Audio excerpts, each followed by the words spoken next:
The Joe Rogan Experience. Speaking of Askren, is he awake yet?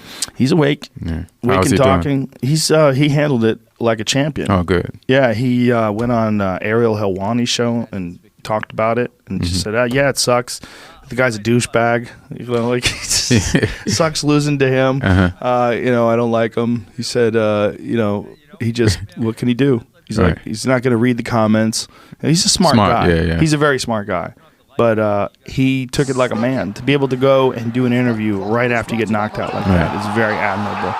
But that's who he is. That's how you get to be a guy who's as good a wrestler as a guy like Ben Askren. Right. You can handle a loss like that.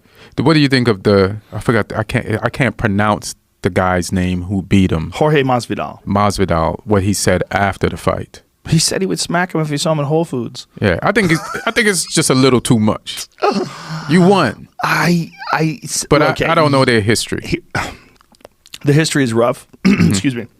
It's like 10 years of them giving him a hard time, of Ben Askren giving Masvidal a hard time, according to Masvidal. A lot of talking shit, which some people think is friendly, and Masvidal. Street Jesus doesn't fuck around. All right, you want to talk shit? Jesus. You want to talk shit to Street Jesus? He will fucking make fun of you after he flatlines you. Right, and that's what he did. He flatlined him in 5 seconds, made him the fastest ever KO in UFC history, and then mocked him afterwards and said he would smack him if he saw him at Whole Foods. But see, we're talking about it. So Masvidal is smart. This is This is an amazing marketing ploy. Right. I mean, he's become, in one fight, the most talked about fighter in the sport. Because he did something in the sport that's been around for a little bit that nobody's ever done before. Yeah, Ben Askren was undefeated. Yeah. Undefeated. And Masvidal comes out, flatlines him like that, and talks some pretty vicious shit after the fact. And even mimicked him laying on the floor, which would look scary the way he was out. Yeah. Masvidal was saying, calls out easy Conor McGregor. I want to break his face. Yeah, that's a rough fight.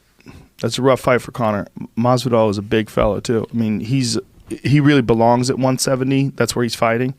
He fought at 155, but really tortured himself to make that weight. Right. He's a big guy. You're talking about a guy who knocked out Cowboy Cerrone, knocked out Darren Till, knocked out Ben Askren.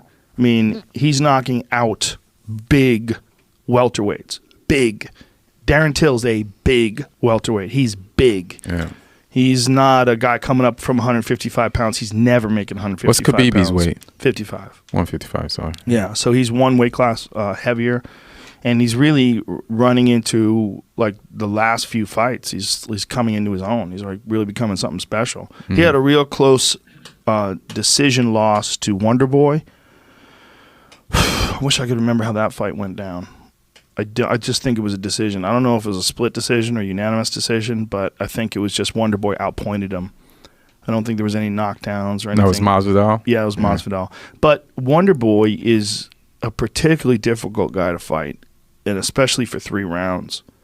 Pettis recently knocked him out, but Pettis just hit him with a perfect punch, and that can happen to anybody, and Pettis timed it, and Pettis is a beast. Pettis is wild. Yeah, he's a wild man. Yeah. He's a fantastic fighter. Like, losing to him is like, yeah, you lost to one of the best fighters ever. And he also, like, he's a guy who dropped Tony Ferguson. I mean, Pettis knocked out Cowboy Cerrone. Pettis knocked out Joe Lozon with his crazy head kick. Pettis is a monster.